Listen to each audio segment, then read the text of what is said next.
Let's learn how to make pancakes. The ingredients for this recipe are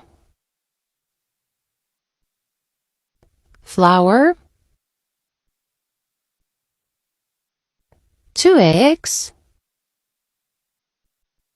milk, butter, a pinch of salt.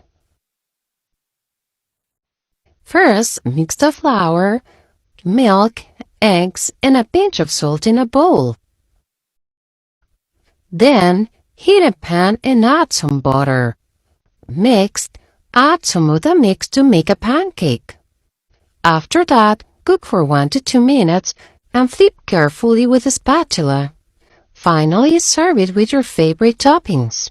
For a sweet option, you can add jelly, honey, or ice cream. For a salty option, you can add cream, cheese, and ham. Encuentra más recursos educativos en English Zone.